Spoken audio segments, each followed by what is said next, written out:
Hi, friends. Susan Blackwell from the Spark File here to let you know that the doors are open for the Spark File Illume, a 9-month group creativity coaching mastermind that invites you to be the Chief Creative Officer and Chief Marketing Officer of your creativity. But what does that mean? That means in 9 months in Illume, you will clarify and advance your big creative goals and learn how to effectively share your work with the world. Now, if you're listening to this and you're an experienced creative or an accomplished professional who seeks a space where it is safe to attempt something you've never tried before, or complete a big creative project, or take your work to the next level and acquire the skills needed to share your creative work with the world, Illume might be right for you. We are calling in emotionally intelligent, high-functioning creatives who are ready to level up. You can find out more by going to thesparkfile.com/Illume, but do it now to find out if Illume is right for you and to save with early bird discounts. That's thesparkfile.com/Illume. Take a leap, take a risk. Go to thesparkfile.com/Illume and join us for Illume. The Sparkfile podcast may contain profanity and other adult content. Please use your discretion. When I bump into something that inspires me, I dump it in my spark file. Could be something that I want to make or how I want to be. I pump it in my spark file. I jump into my spark file. Let's open up the spark file. Welcome to the Spark File, where we believe that everyone is creative, but smart creative people don't go it alone. I'm Laura Camian. And I'm Susan Blackwell, and we are creativity coaches who help people fear less, create more, and bring their creative visions to life. If you're an OG member of the Sparkfile community, welcome back, Sparkler. If you're joining us for the first time, hey, welcome, friends. Hey, know that just by listening to this podcast, you're joining a warm and wonderful clan of creatives. Oh, but you might be asking yourself, what exactly is a Spark File? A Spark File is a place where you consistently collect all of your inspirations and fascinations. If you're like us and you're making stuff all the time, or you want to be making stuff all the time, you know if you're not careful, your campfire of creativity can flicker out. But please don't despair. We are collecting kindling in the form of fresh ideas, images, and inspiration that sparks creativity and piques curiosity to light a fire under our collective asses to make things like this podcast. Or a conscious, crucial, often overlooked step in the creative process. Ooh, every episode, we're going to reach into our Spark Files and exchange some sparks. And from time to time, we're going to talk to some folks who spark us too. That means we have more sparks than we can possibly use in this lifetime, friends. So if something lights you up, we encourage you, we implore you to please take that thing and make something out of it. Without further ado, let's open up the Spark File. Laura Camian. Susie Blackwell. Laura. Guess whose voice is a little bit back to normal. You sound good. Thanks. If you're going to give it a percentage, where are you at? Are you at 100? Are you at 97? I would say I'm probably about like 98%. Occasionally, like a squeak will happen, particularly like if I'm laughing or if I get excited, and then like some strange sound will emerge. That little thing really got you. Whatever the hell that was, it really, really got you. But I'm healing from it, and that is the important thing. Every day when I brush my teeth, I'm like, man, how great is this? I'm not like coughing. I didn't spend the whole night coughing. Oh. Yeah, I'm grateful. I think I'm going to miss little squeaks, though.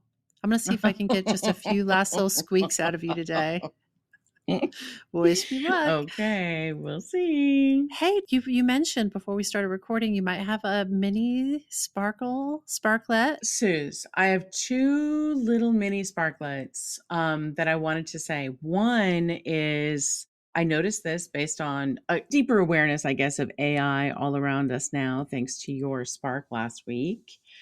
or 2 weeks ago, whenever that was, Adobe just launched Firefly, which is their AI that lets you edit images just by typing quick edits in the text. Like let's say there's an image of like a tiny house in a field that looks maybe springtime. You can just Yeah. write change to winter scene, and Ugh. then suddenly like snow on the ground and all, like everything is done that you want done to make it like the winter scene. Oh my God. So that's Adobe's answer there.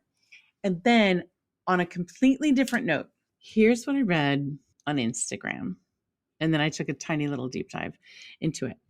In Denmark, there are libraries where you can borrow a person instead of a book to listen to their life story for 30 minutes. The goal is to fight prejudice. Each person has a title: unemployed, refugee, bipolar, etc. But listening to their story, you realize how much you shouldn't judge a book by its cover.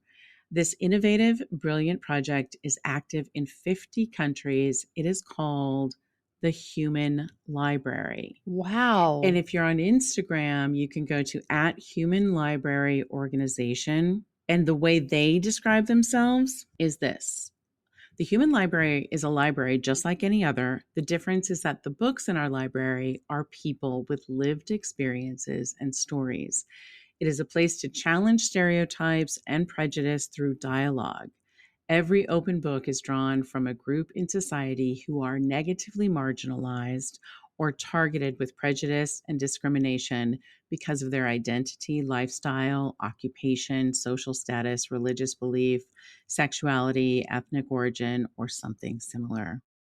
I love this project. I'm fascinated. May I ask, when they say you can borrow a person as opposed to a book, do they mean a recording of a person telling a story? No, it's a live person. What? And you meet them like in the library, and you sit in a corner, and you find a little space in the library. Oh my God. And you listen to them tell their story.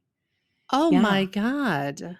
And so, and it's so powerful because I can imagine that like you're looking at the human being, the fully formed human being in front of you that is telling you their life experience. It takes it from that like, our news cycles and the like, well, I know people who this and that and the other thing. Mm-hmm. Here is this live person right in front of you telling you what they experienced. Wow. Yeah, I think it's so cool. Say again the name of the project. Human Library Organization. Is it in the United States? I have not found an answer to that yet. And I'm sure one exists. I just haven't found it yet. Because that was my question too. I'm like, 50 countries, it sure as heck should be here. But I don't know. If someone finds that out, will you let us know? That's amazing. That is amazing. Yeah. That's amazing. That's a little mini spark for you, Suze. I'll take that mini spark and I'll see your mini spark with this. I have a little cleanup and correction. Oh, okay. Before we get started, related to, as you were mentioning, the AI. So I recently did a spark on aha moments, how we can set the stage for them, invite them in. I shared the brain science behind it. I gave examples from some notable artists and scientists and their big ahas.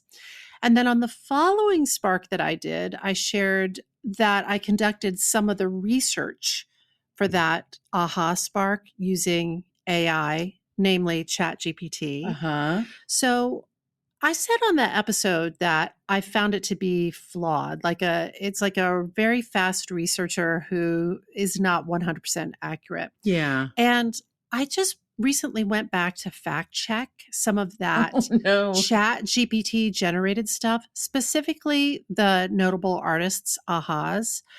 And I think that ChatGPT made a bunch of it up. Like the quotes, like who you attributed it to? Uh-huh. Some of the anecdotes. Oh no. I kept pressing ChatGPT to produce sources. And again, I mentioned this on the AI Spark that I did, but some of the sources they produced would be linked to dead ends, to broken URLs. And I kept pressing it, and it would say some version of, I'm going to read, this is directly from ChatGPT. I apologize for the confusion earlier. After searching extensively, I couldn't find any reliable sources that confirm that Toni Morrison shared the specific anecdote about her aha moment while ironing in any interviews or articles. It's possible that the story is apocryphal or that it has been misattributed to her. As an AI language model, I strive to provide accurate and trustworthy information based on reliable sources. However, in this case, it seems that the anecdote cannot be confirmed. I apologize for any confusion this may have caused, which makes it sound like that corporate talk. It's not my fault. I'm just a robot. So, first of all, Oh I just my want to God. say, let this be a cautionary tale. I felt so embarrassed because I was like, well, I don't want to Oh, put more of this into these false stories and anecdotes into the mix. And I didn't get all the way through my fact checking on that. I mean, clearly I should have fact checked before the episode, but I apologize for resharing some apocryphal or flat out inaccurate bullcrap. And I'll tell you the reason why I went back and I double checked was because I was asking for a resource for something else. And ChatGPT spit out this poem that it attributed to Rilke and a link to that poem. But the link didn't work and the poem wasn't coming up. I put it into a Google search. The poem wasn't coming up. And I kept pressing. And I was like, ChatGPT, did you write that poem? Like, where did that poem come from? Where'd this poem come from? And I just kept pressing and pressing. And it was all humana. Like ChatGPT was just like, I think it wrote it and then attributed it to Rilke and even gave me yes. Oh my God. But I was like, God damn, like just admit that you wrote it or that you Wow. Anyway, I just want to say apologies, and it's a cautionary tale, and this technology is far from foolproof. So before you go letting it write your term paper. I think your spark lit a fire because we have had a lot of people write in or Voxer us or, send us messages about this AI episode. And there was a very kind person named David Young who wrote to us about your episode. Oh, yeah. Hi, David Young. Hi, David Young. He's a teaching assistant for a music history class for non-music majors. And he mentioned like just last week, he got his first ChatGPT generated essay sent in. You know what? I want to write back, or David, if you're listening, answer us this. How do you know it was ChatGPT generated? Just as a teacher, like how do you what gave it away? Yeah, I'm guessing he put it through. There are sites that have software that you can basically copy and paste the essay in, and it tells you the likelihood that it's been generated by AI. Well, I just wonder, as a teacher, do you do that? Every single essay, do you like, okay, I'm going to cut and paste and put this in and run it through? Or was there something about this one that was like, I'm going to check on this one? I'll tell you my experience. And I was saying this to one of to Sean Gregory. Hi, Sean. Because he had thoughts about he heard the episode. He had thoughts about this whole AI thing.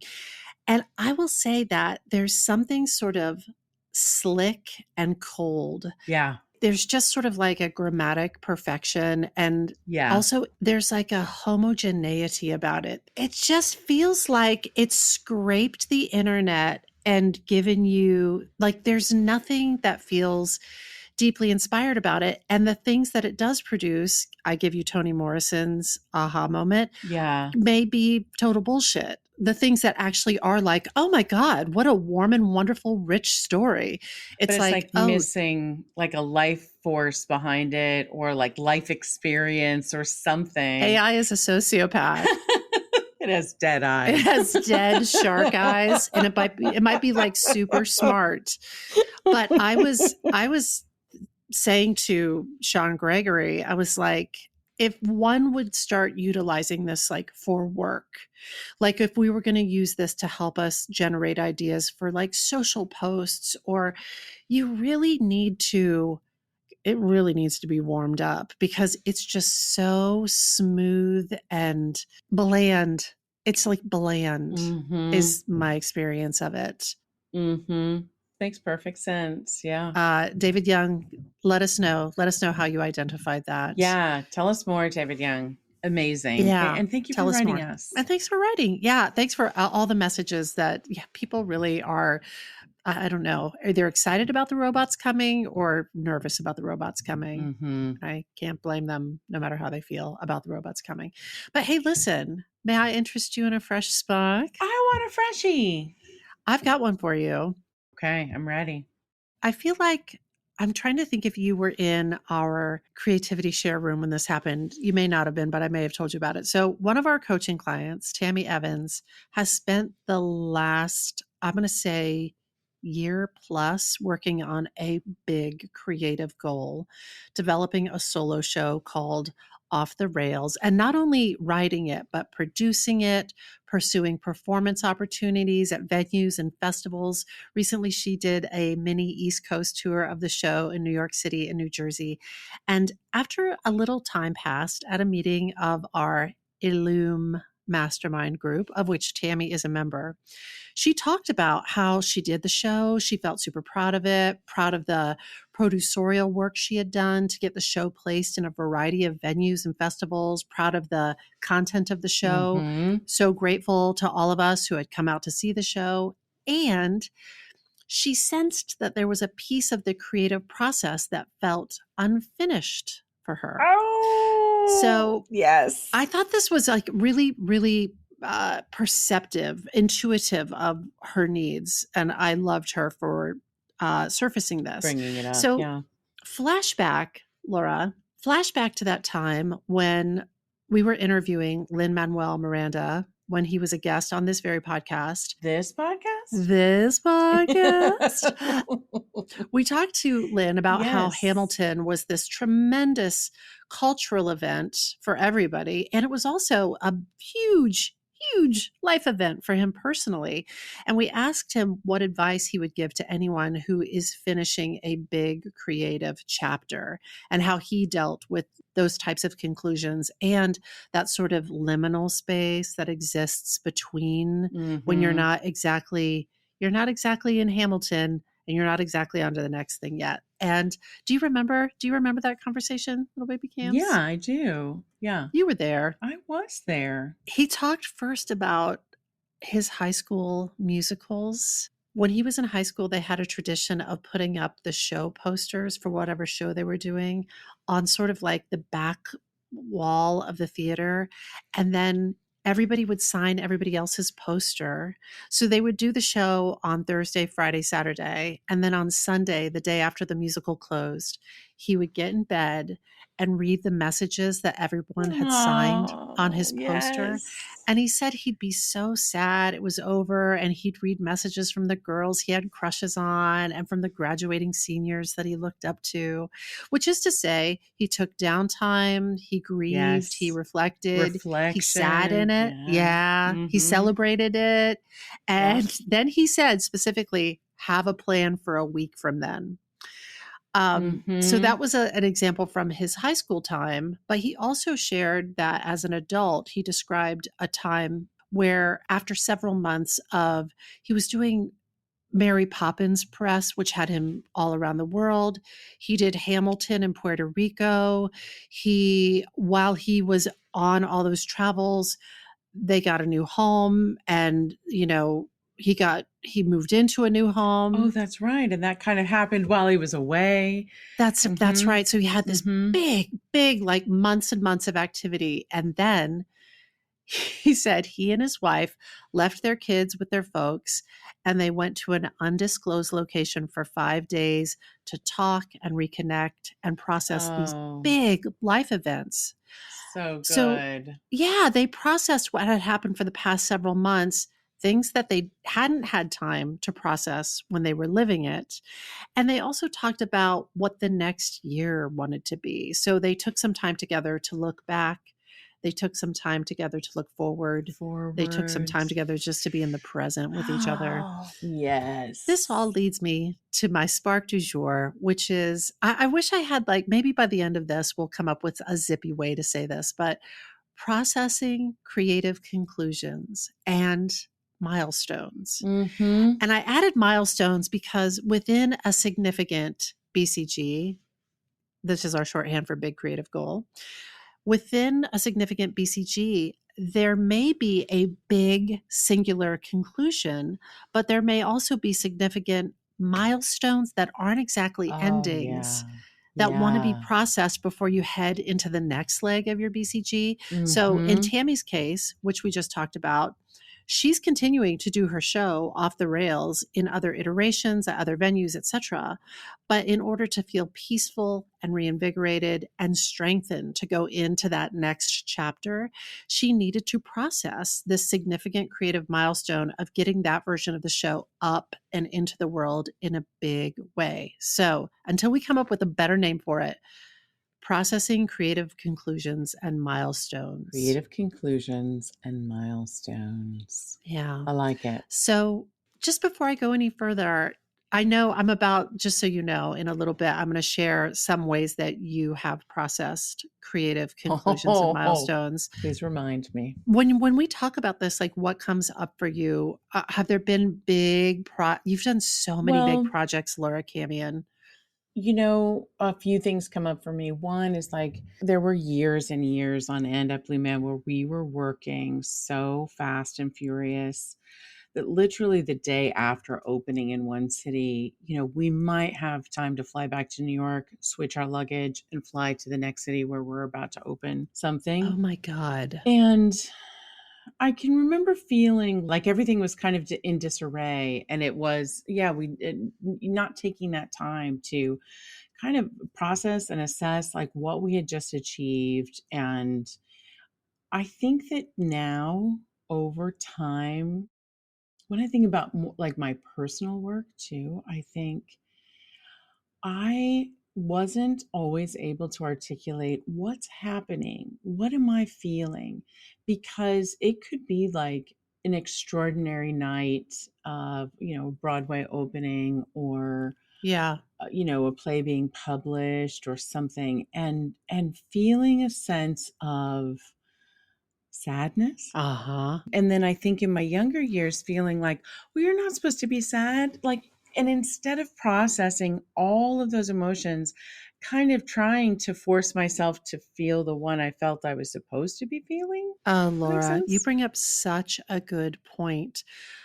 I want to make sure I'm going to ask a clarifying question and lead the witness a little bit. Mm-hmm. When you say that you felt sadness, it wasn't because necessarily that the show was poorly received. Like the show Oh, may have been no. a huge hit, Oh, yeah. both critically and personally, professionally, but a sadness, which can be so confusing. Yeah. I sometimes attribute that to, and I think it's really important, like you were saying, to be present with it and to process it and not Mm-hmm. be like, no, no, no, no, no. According to legend, what I'm supposed to be feeling is exuberance and gratitude, Absolutely. 100% effervescence. But I feel like my sadness has come when I have achieved big creative milestones. Sometimes it's just like pure fatigue, mental and Mm-hmm. physical fatigue. Yes. Just collapsing over the finish line. It's all this deferred processing of all sorts of pieces of things related to the creative process and things that have been deferred because I've been so busy. Yeah. It's like there's just wide open space for all of the feelings to rush in. Another one that I will add to this list is I can distinctly recall feeling a loss of a sense of purpose Ah, because and also a loss of people, even though I'm like, I'm going to see them again in a few yeah, weeks. Like we're going to get on to the next thing. But when you get up every day, you are quote unquote like in the trenches with a group of people with a singular goal. We are going yeah, to get this show up. We're going to, do these national television appearances. We're going to have a big red carpet event. We're going to read the incredible reviews the next day. And all of it happens. And then like I remember just feeling like a sense of like sort of inexplicable loneliness. Like, well, where am I like we're not getting up today to do that again because because it's done, because we did it. And this feeling of like, but that purpose was driving me forward.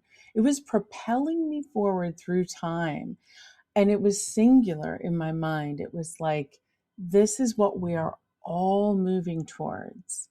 And then poof, it goes away. Mm. Now, the thing I just said about Blue Man, then it was quite convenient to be like, and tomorrow we Hairpin have a purpose turnaround. again, and our purpose Ooh, is now this. And those years, I did not learn to sit with that feeling and get to know it and say hello to it of like, okay, yeah. welcome. This is the next step. This is the next part of it and the next moment that happens and you're safe and it is a sign that all went well and now we imagine what's next. But I didn't have that time or that awareness Yeah. to do that for myself. I think it is really, really important. I feel like it is as I said in the intro, sort of a really crucial but often overlooked step in the creative process. Laura and I think of the creative process as a cycle, like one of the natural cycles of life. You have your igniting sparks, and then you have your fanning flames, which is the making of the actual thing. And then you have the shining and the sharing of the light, which is where you share that creative work out into the world. And I think that this piece, this processing creative conclusions and milestones, nestles into that. It's part of sharing the light. Yes. It's a super, super important part of the creative life cycle. I love that you are talking about it in terms of milestones too, because it can be like, well, I'm driving towards like having this reading or whatever the next step in the project is. And that deadline is great to be there to motivate you and, give you that sense of purpose. And then the next day, it may be entirely up to you to take the pieces of what happened and what you learned and incorporate them in and create the next step for yourself, Mm-hmm. especially when you're not working on a project that is at that place where you've got other producers and other people dictating timelines and motivating you, when you're self-motivating and you need to, okay, I did the Fringe Festival and now Yeah. it's going to be on me to generate the next opportunity or what I determine the next milestone is for my project. Yeah. It makes it even more essential that you process this. Yeah. I feel like there's a number of reasons why we do it. I feel like as creatives, we pour our hearts and our souls into our work and we invest countless hours of time and energy and emotion into bringing our ideas to life. And then we reach these major milestones or conclusions, and it can feel, to your point about the sadness rushing, it can feel like the end of a long and sometimes arduous journey. But just because the show has closed or the book has launched or the paint has dried, it doesn't mean that the process is completely complete. This piece of processing these big creative milestones and conclusions is, I think, essential for several reasons. First and foremost, it allows us to take stock of what we've accomplished so we can celebrate our successes, acknowledge our challenges, gain a sense, if it is a closure, to gain a sense of that closure of the project. And to your point, this can be a powerful source of motivation and inspiration for future projects. And I think that was the case for both Lynn and Tammy in those stories that I just told. Oh, yeah. If you aren't aware of what's happening to you and what all of these feelings are and how to process them, the fear that I have is that it can be a feeling that's so intense that might keep you from taking the next step. Yes. And I'm going to talk about that in a little bit. Like if it isn't processed and it goes underground inside of you, it can become subconscious narrative that you tell yourself, Mhm. a counter commitment that you make to yourself, Mhm. a piece of evidence that you hold against yourself about future creative acts. Yeah. If you're like, oh no, crossing the finish line makes me feel really sad. That's right. Like if you don't process through that, you can be like, I don't want to cross any finish lines. I don't want to get to a finish line because it feels Yeah. bad afterwards. Yeah. That's real. I think processing, it also helps us learn from our experiences. And by reflecting on the creative process and our own actions within that process, we can identify what worked well, what didn't work, what we would do differently in the future. And this can help us refine our creative process and determine what new skills might serve us, what might help us grow as creatives. My sister Julie said something to me a while back, and it really stuck with Hi, me. Julie. Hi, Julie. It was something that she had learned from a colleague of hers. And the idea is basically that people who are experts, those folks who are experts, are the practitioners that reflect on their previous work. So a person can be very good at something, but they may not achieve expert level without consistent reflection on their work. Now, when Julie told me that, I was like, oh no, because sometimes I find it sometimes painful and sad to reflect back, not always, but sometimes. If it didn't go great, if there was some hard criticism involved, there are times when I've gotten better at it though. But I was like, when she told me that, I was like, ooh, if I want to really gain mastery of something, I'm going to have to consciously process it. Must reflect. Yeah, must reflect. Yeah. That's an interesting idea. I'm living with that for a minute because that does feel very, very true.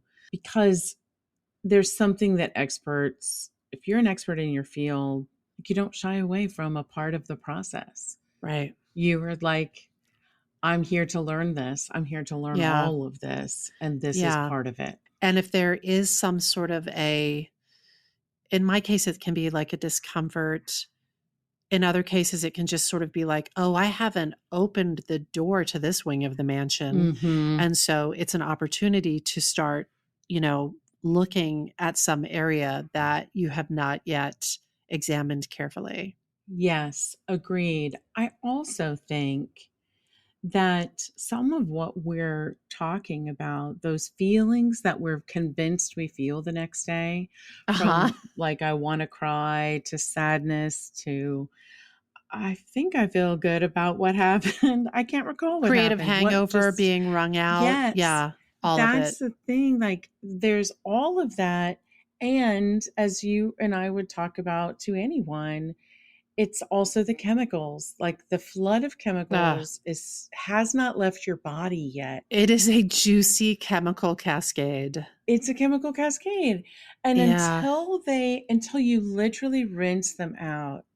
Yeah. And in my younger years, I did not understand what was happening, why I Yeah. felt that way.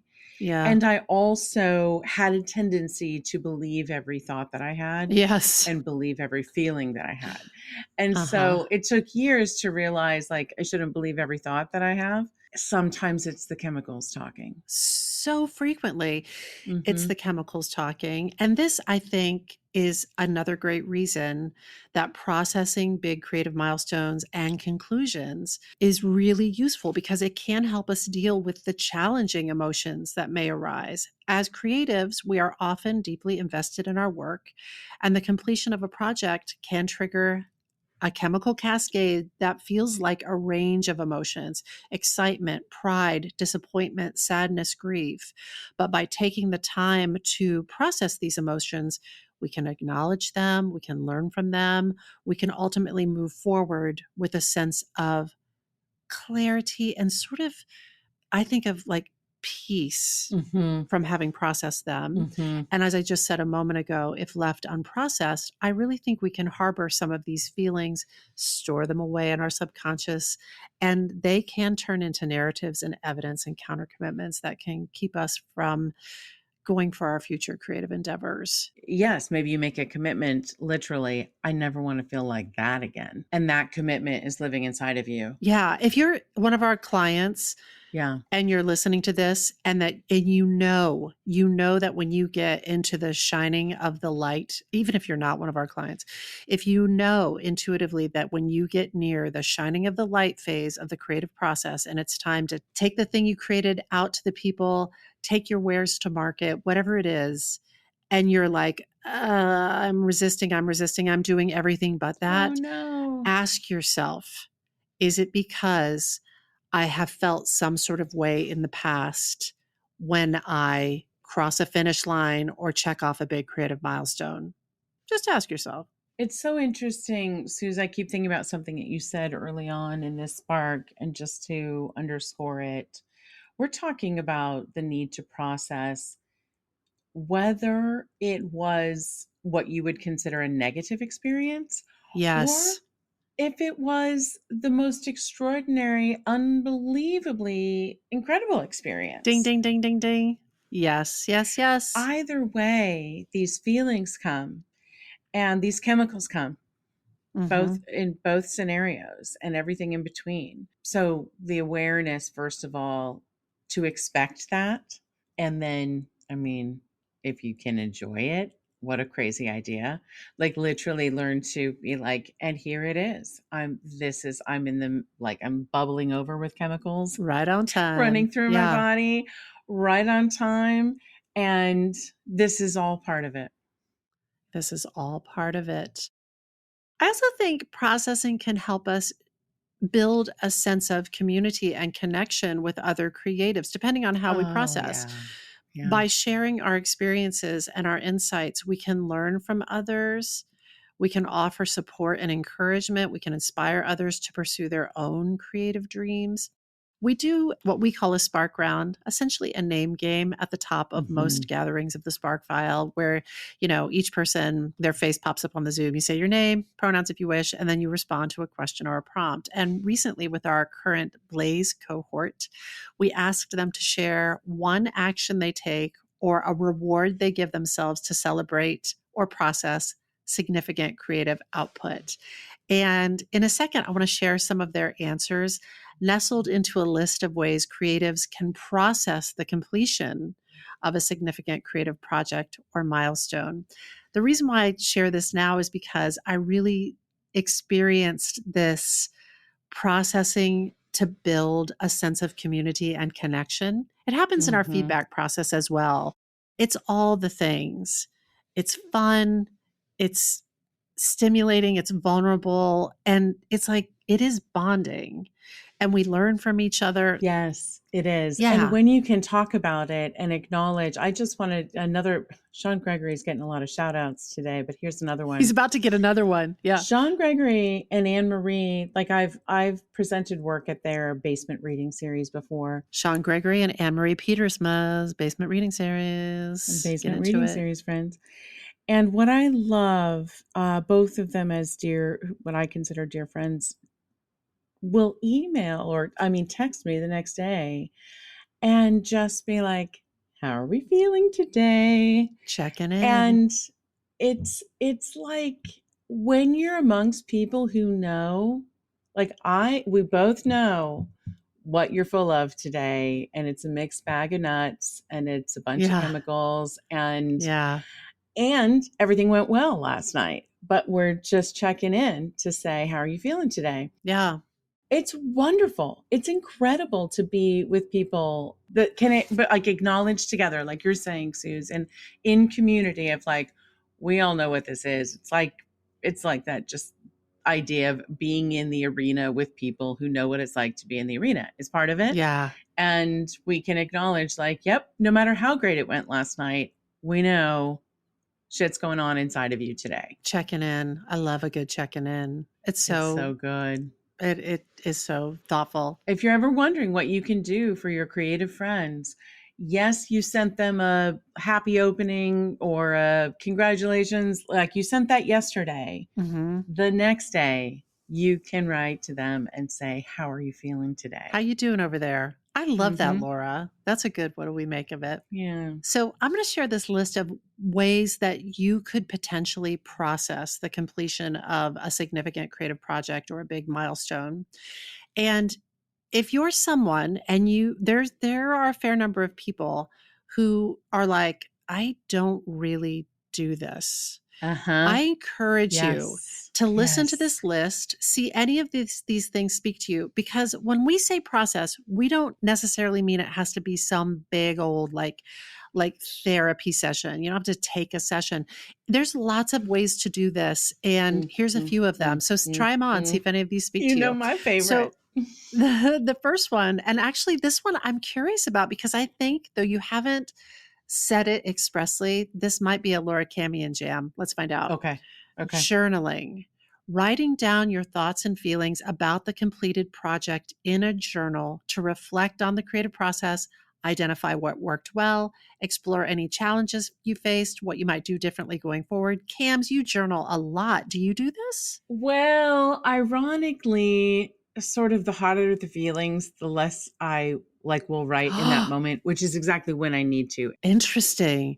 Why? I just don't think I learned to do that. It just wasn't like a muscle reflex, but it's starting to become one. Because remember when we spoke in Nashville? Yes. And hey, everybody, guess what? We shared a room.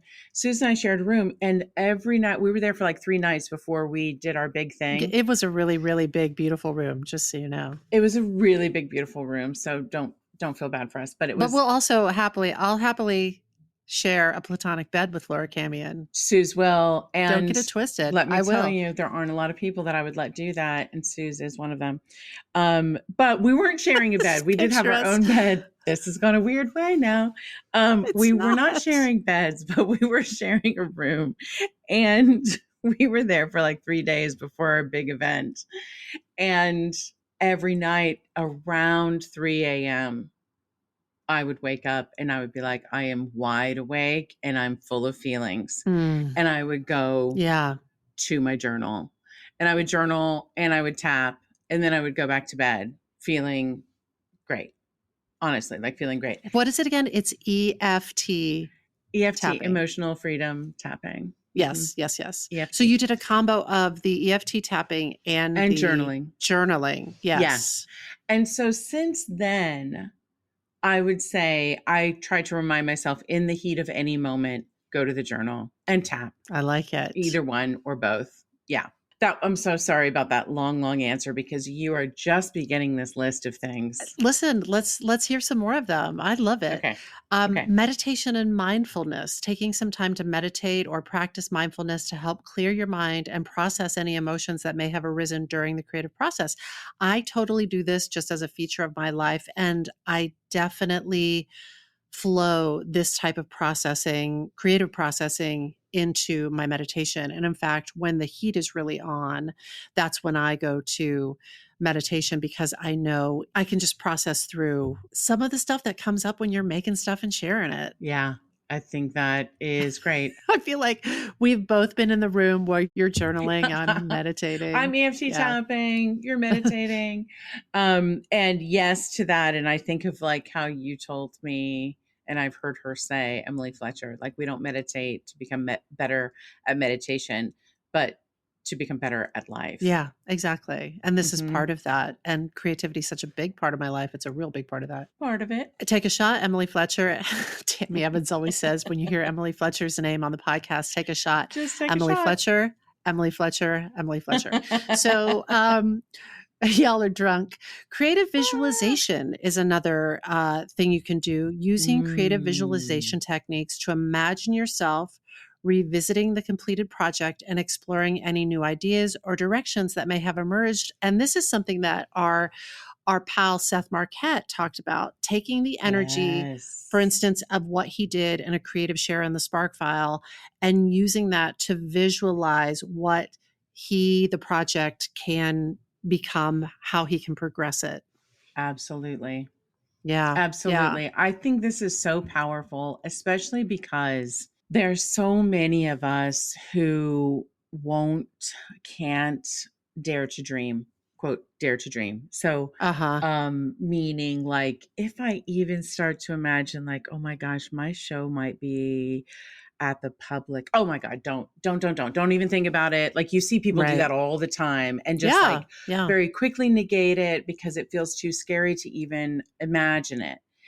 And we know this from, we talked about it in that episode about like the comfort crisis and those sports psychologists who are like athletes train and they imagine themselves time and time again going to the hoop and hitting that shot or championship games or Super Bowls or whatnot. And they see themselves there and really, truly feel the sensations, imagine that it is possible.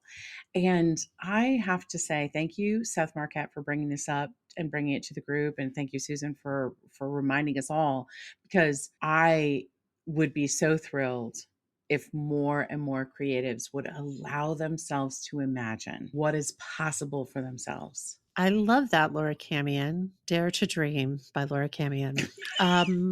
Another one on this list, and this is something that we've talked to a friend or mentor. Reach out to a trusted friend or mentor to discuss your completed project, any thoughts or feelings that have come up. Sometimes talking it out with someone else can help bring clarity and new insights. I think this is what Lynn was referring to with his wife. I think we have Catherine Gwynn in our group, who is a baker, and she shares bakes with her mom, who is also a baker. So if you have a creative peer who can speak to the more nuanced aspects of your work, yes, I find that helps. Somebody who can, in the way that I can talk to you, Laura. We now have a whole community of people in the Spark File. I love, love, love my family. But with the exception of, hi, Julie, maybe my sister Julie, sometimes my mom on specific topics, they don't always get the nuance of some of the things that I'm talking about. So to speak to somebody who has the experience and is sort of like a peer with you, or like a good mentor or a coach, I think is super duper helpful. Agreed. Another big one is to process it through the body via movement or sweat. This, as we know from the Nagosky's, completes the stress response cycle, often associated with big projects and milestones. Laura Camion is raising the roof because what? Here's some examples Laura gave. Deep tissue massage. You love for somebody to just like Lucy in that vat of grapes, just like stomp it out of you, right? Susan, I'm talking about pain. Yeah, like truly, like dig in deep. And I will combo that with some creative visualization and literally imagine things draining from my body, like stuff that I don't want or need anymore, draining from my body. Yes. And then, getting up and filling back up again. And it's, so good. That is good. And here's some other ways that can manifest. Brett Shuford takes a hot yoga class and sweats it all out. Emma Callis, sweet Emma Callis, kickboxing workout to calm her anxiety so she doesn't overthink the aforementioned creative achievement or milestone. Carrie Seward going up to the hot springs. Peter Petralia getting a massage, taking a bath, and walking in nature. Like these are all physical. I don't know about you, but oftentimes after a big creative output or a milestone, no matter how it went, I feel like somebody just pulled me out of the wash cycle. Like I was in the extended clothes washer. And it's nice to have somebody to do something like this to sort of reset you physically. I think it's great. Absolutely. Now, here's one that may be obvious, but it can manifest in different ways. Celebrating. Taking some time to celebrate your accomplishments and acknowledge the hard work that you've put into a creative project or a milestone. Celebrating can help you feel proud and grateful for what you've accomplished. So this could be a closing night or an opening night party. This could be a book launch party, but it can also be our client and SparkScribe. If you like our art, thank Jill Dreyer. Mhm. Jill Dreyer turns the music up super loud, and she becomes what she calls the middle-aged hype girl, dancing like an idiot, and her family joins her. And that is a way of, there's all sorts of ways to celebrate. That's a way to celebrate. That's absolutely a way to celebrate. But I think it's about intentionality. Like, I want to celebrate truly what I've accomplished, how far I've come, all the things that went right. Yeah. You know, I keep thinking, Suze, we talked recently about, I had like a table read of a script, and we were talking about processing it afterwards. And I was like, younger me, even when you go into something, like, this is a draft and I'm going to get notes. That's why we're doing it. Yeah. Younger me would hear like all the accolades of like, this is amazing. You're so good. Blah, blah, blah, blah. And then hear the feedback that's like, this could be tweaked. We could change this. This needs to be amplified, whatever. And I couldn't hold in my mind that both things were true. Yeah. That, yes, I'm a good writer and all these things are amazing about it. And there's these things that I want to work on. Yeah. So I couldn't celebrate. That's the whole point of this. I couldn't celebrate all those things that went right because I wasn't capable of understanding both things being true. All those things are worthy of celebrating. And tomorrow I'll get back to my desk and I'll start my rewrite. Yeah. And I'll work on those things that, like, those notes aren't scary. And that's how I feel now. I'm like, notes aren't scary, but I didn't know it years ago. And so I love this idea of celebrating. I think that's the sign of a mature, more evolved mind, or an example of an emotional intelligence where you're able to hold two seemingly contradictory or multiple contradictory ideas simultaneously. Yeah. And they can all coexist and all be true. And you can party on while you're doing it. Absolutely. Another big one for a lot of people in our group was rewards, marking the moment with some type of reward. So these ran the gamut. Scott Barnhart talked about like naps and desserts. Mark Lingenfelter talked about giving high fives to himself and to colleagues. Kevin Weinbold talked about getting an Airbnb or a hotel to pamper and reflect. Yes. Diane Ennis talked about a combo platter of a physical one where she strikes a strong gesture, like a strong pose to like mark the moment, and also a scoop of praline ice cream. Ice cream, I think, figured largely in the reward Ice cream section. was a big reward section, but also Bradley Bierman bringing it strong with a craft cocktail and maybe a little bit of Animal Crossing. Julianne Godfrey with a great chocolate chip cookie. And there was even some recreational or psychotherapeutic drugs tossed in there as well. Heard a little bit of that too. Yeah. Just like something like fun. I think it ties to celebration. Yes. That sort of reward and celebration. Another popular one was taking a break, allowing yourself, I think this is critical, per Lin-Manuel Miranda's going to the undisclosed location, allowing yourself to take a break from creative work for a period of time to rest, recharge, process your thoughts and feelings without the pressure of starting a new project immediately. So Sam Johnson talked about allowing herself to get away from a screen, whether it was a mani-pedi or a hike, just not working was a reward. Just not working. Yeah. Sarah Shives talked about no responsibilities for 24 hours plus a giant plate of vegan nachos. I mean, these were some really, really good ideas. So good. I love this. Kelly Letourneau, this spoke to my heart. Deep cleaning the apartment, fresh sheets, showered, and just getting into that fresh, clean bed. So a little rest tossed in there. I mean, talk about setting the stage for the next chapter. Fresh. We're just fresh. Fresh. I loved that. Light a candle, baby. Yeah. Another one, which this is actually I would say number one. This is my number one, self-reflection, taking time to reflect on the creative process, identifying what worked well, what could be improved upon in future. It really does help me, and I think others, to grow and develop as a creative and refined process. So I have talked to you about this before, Laura, how like when I'm driving home from, like if I've spent a day filming on set, or if I have given a talk or we've given a talk, I like to consciously think through moment by moment whatever just happened. If there's footage, like if it's something that's been filmed, I'll watch it sometimes multiple times for my own pleasure, to feel my feelings. I use it to think through, oh, that happened there. I thought that thought there. That didn't feel great. Why didn't it feel great?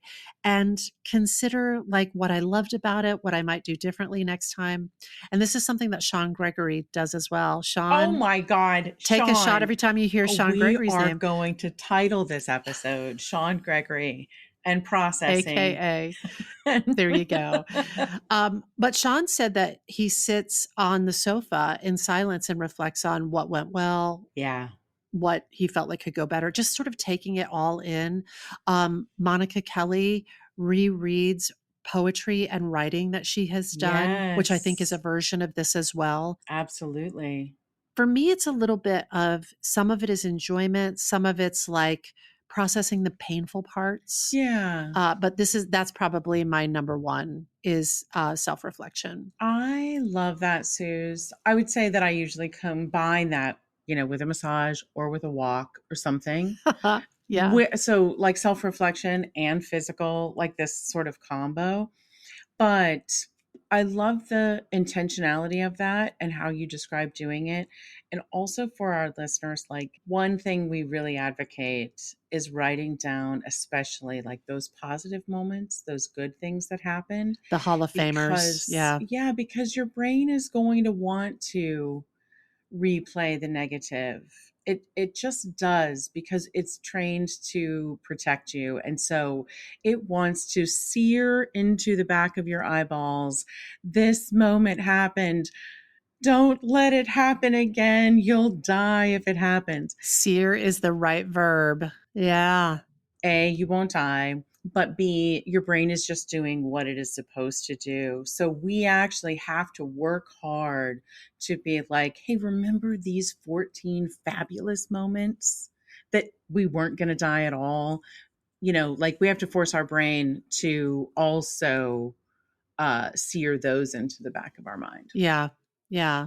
That chemical burn, it literally feels like a chemical burn when there's just like a big injection of like adrenaline and cortisol. It is a killer cocktail. And when you're laying in bed and that thought, it's like a lightning bolt through your brain. That's it's like a hot poker and you're like searing it. And it's I always feel like I experience it like a cigarette burn. This moment happened. It's like, yes, exactly. And I'd like jump up out of bed of like, oh my God, like there will be no more sleep in this moment. Somebody give me a massage. Because somebody just poked me with a hot poker. Yeah. Yeah. So just a few more in case these are helpful. Seeking feedback. Asking for feedback from others on your completed project or your milestone can provide new perspectives and help you see your work in a different way. We do this on the regulars in the Spark File. And this is what Tammy did. This is specifically what Tammy did with us. I'm going to share it because I think it's so brilliant. After Tammy's mini East Coast tour of her show, she used one of her creativity share slots in the Illume Mastermind to ask her fellow Sparkfile masterminders, if you saw the show, could I have some affirmations on it? Could you share your favorite part? And if it impacted you in any way, could you name it? And I thought, brilliant. It's brilliant. And it's what she needed. That's right. So that she could move on to the next iteration of the show. Yeah. And, process through. I just thought it was brilliant that she, as an artist, defined what she needed and she asked for it. I'm a big fan. The clarity of that, like, yes, we are big proponents of the artist determining what I need and not just a blanket. What'd you guys think? Never just a blanket. What did you guys think? Please never. Banish it. Be more specific and ask for what you need. Just a few more. Experiment and play, allowing yourself to experiment and play with new techniques, mediums, styles.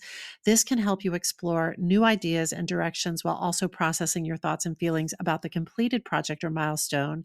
So Wisniewski, I'm talking to you. Wisniewski was talking about taking an artist date, going somewhere new. Yes. Suwa was talking about getting silly happy and playing with her kids, specifically Yes. after a big creative output. And I was like, that's Yes. all experiment and play. It's great. Like getting into a different brain gear. Loved that. And finally, taking action, using what you have learned from the completed project or milestone to set new goals and take action towards your next creative endeavor. Taking that action can help you move forward and build upon what you've learned. And I think this is what Lynn was talking about when he said, take that break, sit in it, feel it, and then have a plan for a week from now. Yeah, I was going to say that action comes after. It's like the final step of the processing. So you have rested, you have reflected, you have moved your body, you have done what you've rewarded yourself, celebrated yourself. Pick 2 or 3 of those. You've done those, and then comes action.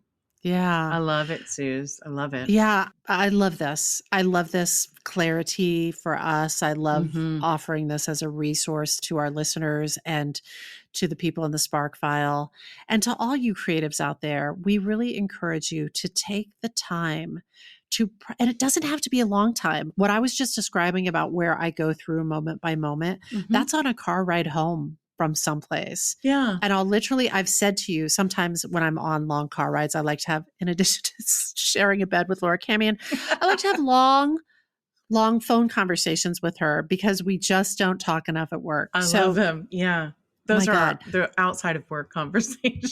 But I remember being on long car rides and having conversations with you and being like, okay, I'm going to get off the phone now because I just want to think through what happened today. Yeah. Yeah. And that's what I was doing. Love it. So we encourage you to take that time. Doesn't have to be a long time, but process your big creative milestones and conclusions. Celebrate your successes, process the wins, process the pain, learn from your experiences, grow as a creative, become a master. And keep going. Keep going. A creative milestone signals not just the end of a creative chapter, but it can herald the beginning of the new and the next. Yes. But by taking that time to reflect and learn, you really will be better prepared to swing back around the spark cycle, to generate some new, fresh sparks, and to move forward. And that is my spark. Suze, I love this. Thanks, Cams. And I love that so many of our clients, our beloved clients, contributed to this because of that spark round. And thank you so much, everybody, for sharing these incredible ideas.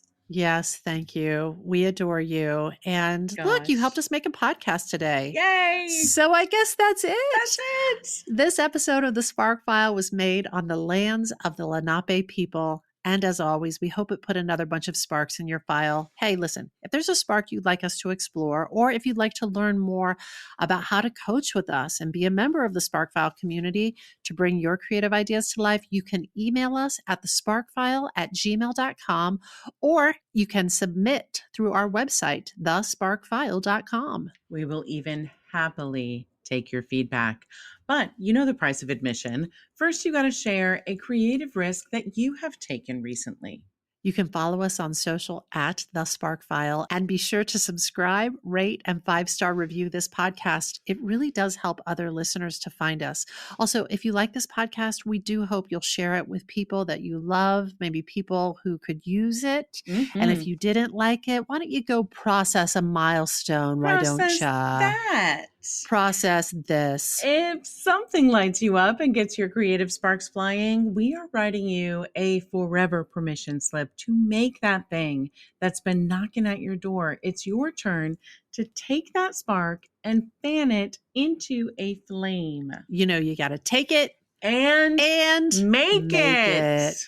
Bye. Bye, friends. Go process your creative conclusions and milestones. So good. Celebrate yourself. I celebrate myself. I celebrate myself. I celebrate myself by eating pizza. Is a song I heard once.